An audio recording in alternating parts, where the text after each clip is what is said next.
ഞാനിപ്പോൾ ഉള്ളത് കട്ടപ്പനയിലാണ്. കട്ടപ്പന ഗവൺമെൻറ് കോളേജിൽ ഒരു ക്ലാസ് എടുക്കാൻ വേണ്ടി വന്നതാണ്. എന്തായാലും ഉച്ച സമയത്താണ് ഇവിടെ എത്തിയത്. ഉച്ച കഴിഞ്ഞാണ് അവിടെ ക്ലാസ്. അപ്പോൾ എന്തായാലും ഊണ് കഴിച്ചിട്ട് പോകുന്ന കരുതി. കട്ടപ്പനയിൽ ഇപ്പോൾ സൈഡിലുള്ള ഒരു ഹോട്ടൽ കണ്ടിട്ടുണ്ട്. ഇവിടെ കയറി നോക്കാം എങ്ങനെയുണ്ടെന്ന്, ഫുഡ് എങ്ങനെയുണ്ടെന്ന് നോക്കിയിട്ട് പറയാം. എന്തായാലും ഊണ് കഴിക്കാനാണ് തീരുമാനിച്ചത്. എന്താ ഉള്ളത് നോക്കാം, ഊണുണ്ടോയെന്ന് ആദ്യം നോക്കാം. ഇതാണ് മാസ് ഹോട്ടൽ, MES ഹോട്ടൽ.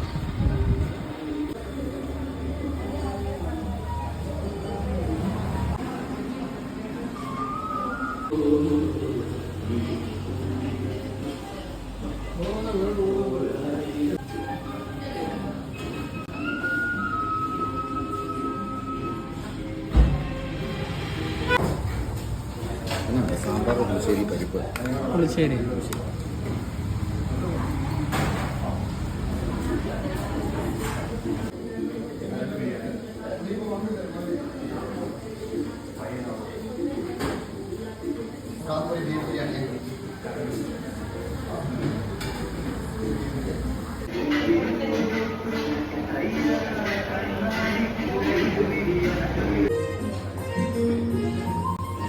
അപ്പോൾ എന്തായാലും ഫുഡൊക്കെ കഴിച്ചു കഴിഞ്ഞു.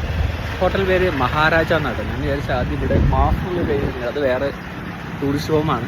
അപ്പോൾ ഫുഡ് കൊള്ളായിരുന്നു, നല്ല ഫുഡായിരുന്നു. വെയിറ്റ് അത്യാവശ്യമായി. ഫിഷ് കറി മീൽസ് 440 രൂപ. അത് ആവോലിയാണ്, ഒരു ഫുൾ ആവോലി കിട്ടി. ആവോലിയുടെ പ്രൈസ് ആയിരുന്നു മെയിനായിട്ട്. പക്ഷേ മീനാണെങ്കിലും ഊണാണെങ്കിലും നല്ല ടേസ്റ്റ് ഉണ്ടായിരുന്നു, അടിപൊളിയായിരുന്നു. ഈ വഴി പോവുകയാണെങ്കിൽ കയറി നോക്കുക, റേറ്റ് ചോദിച്ചിട്ട് മാത്രം കയറുക. ഓക്കെ. പക്ഷേ ഒരു വൺസ് ഇൻ എ ടൈമൊക്കെ നമുക്ക് എക്സ്പീരിയൻസ് ചെയ്യാൻ പറ്റുന്നതാണ്. ക്വാളിറ്റി നോക്കി, റേറ്റ് നോക്കാതെ ക്വാളിറ്റി നോക്കി ഫുഡ് കഴിക്കുക എന്ന് പറഞ്ഞാൽ രസമാണ്, നല്ലതാണ്. ഓക്കെ.